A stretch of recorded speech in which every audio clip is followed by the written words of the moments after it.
اسلام آباد، راولپنڈی، پشاور اور آزاد کشمیر میں زلزلے کے جھٹکے۔ سوات، ملکنڈ، ایبٹ آباد سمیت خیبر پختونخوا کے دیگر اضلاع میں بھی زلزلہ۔ لاہور اور گوجرانوالہ میں زلزلے کے جھٹکے محسوس کیے گئے۔ پی ڈی اے میں خیبر پختونخوا کے مطابق زلزلے کی شدت 5.4 ریکارڈ کی گئی۔ زلزلے کا مرکز ہندوکش ریجن افغانستان تھا۔ زلزلے کے جھٹکے 2:03 پر محسوس کیے گئے۔ ایمرجنسی آپریشن سینٹر کو کسی جانی یا مالی نقصان کی اطلاع نہیں ملی۔ زلزلے کے بعد شہری خوفزدہ ہو کر گھروں سے باہر نکل آئے۔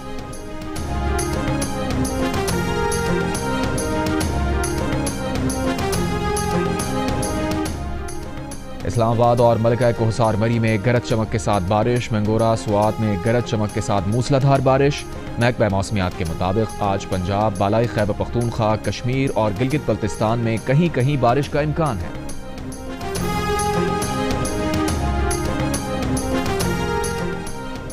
دریائے چناب میں ہیڈ خانگی پر نچلے درجے کا سیلاب۔ فلڈ فورکاسٹنگ ڈویژن لاہور کے مطابق دریائے سندھ میں تربیلا کے مقام پر بہاؤ نارمل ہو گیا۔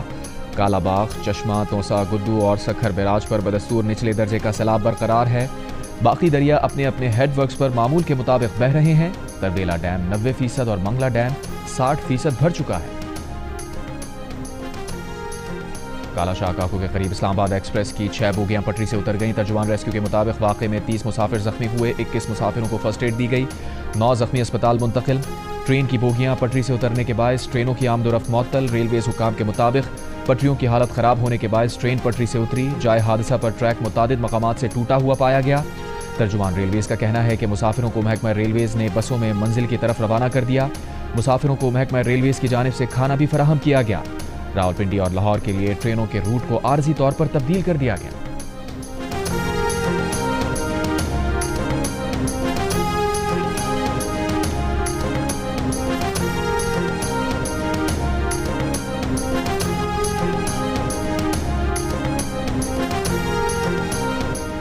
ایف بی آر میں بڑے پیمانے پر اکھاڑ بچھاڑ۔ گریڈ 20 سے 22 تک کے 20 افسروں کا تبادلہ کر دیا گیا۔ نوٹیفیکیشن جاری۔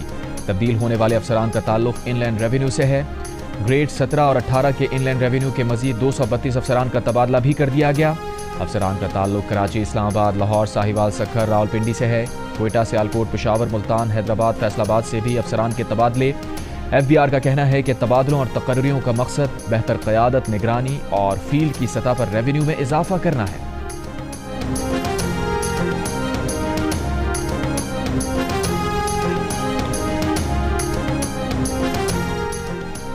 ایرانی صدر مسعود پزشکیان 2 روزہ سرکاری دورے پر آج پاکستان آئیں گے۔ ایرانی صدر کے ہمراہ ایرانی وزیر خارجہ عباس عراقچی اور اعلیٰ سطح کا وفد بھی ہوگا۔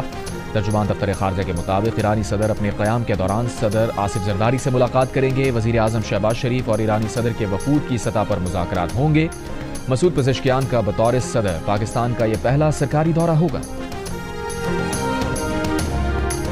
امریکی صدر ٹرمپ نے کہا ہے کہ سنا ہے بھارت اب روس سے تیل نہیں خرید رہا۔ یہ بھی کہا کہ لوگوں کو بچانے کے لیے روس کے قریب 2 ایٹمی آبدوزیں تعینات کی ہیں۔ ٹرمپ کا اعلان روس کی سلامتی کونسل کے نائب چیئرمین دمتری میدویدیو کے بیان کے بعد سامنے آیا۔ میدویدیو نے کہا تھا کہ ہر نیا امریکی الٹیمیٹم خطرہ ہے اور جنگ کی طرف ایک قدم ہے۔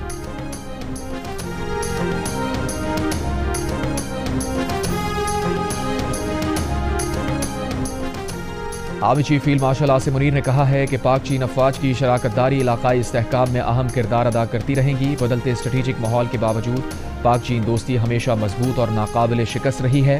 پاک چین شراکت داری مشترکہ اسٹریٹجک مفادات کے تحفظ میں اہم کردار ادا کرتی رہے گی۔ پاکستان آرمی اور پیپلز لبریشن آرمی حقیقی معنوں میں برادر افواج ہیں۔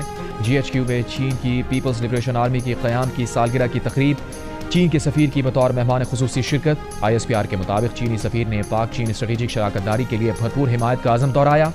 آرمی چیف نے پاکستان اور چین کے تعلقات کی مضبوطی اور اسٹریٹجک اہمیت پر زور دیا۔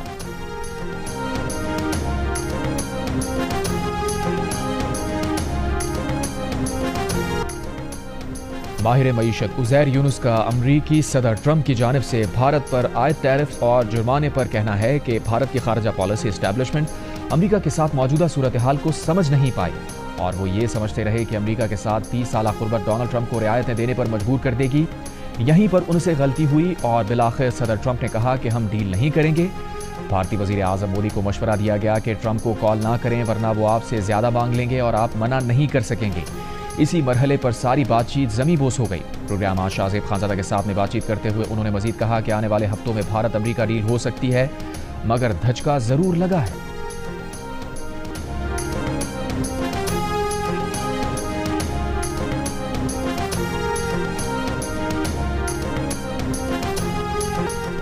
تحریک تحفظ آئین پاکستان کے زیر انتظام آل پارٹیز کانفرنس اعلامیے میں کہا گیا ہے کہ انسانی حقوق اور پارلیمانی جمہوری نظام مکمل تباہ ہو چکا ہے۔ ملک میں نئے میثاق جمہوریت کی ضرورت ہے۔ نئے میثاق کے لیے ملک کی تمام سیاسی قوتوں کے درمیان اتفاق پیدا کیا جائے، بلوچستان اور خیبر پختونخوا کی صورتحال پر گفتگو کی جائے اور حل نکالا جائے، 26ویں آئینی ترمیم کو ختم کیا جائے، سینٹ میں عوام کے براہ راست ووٹ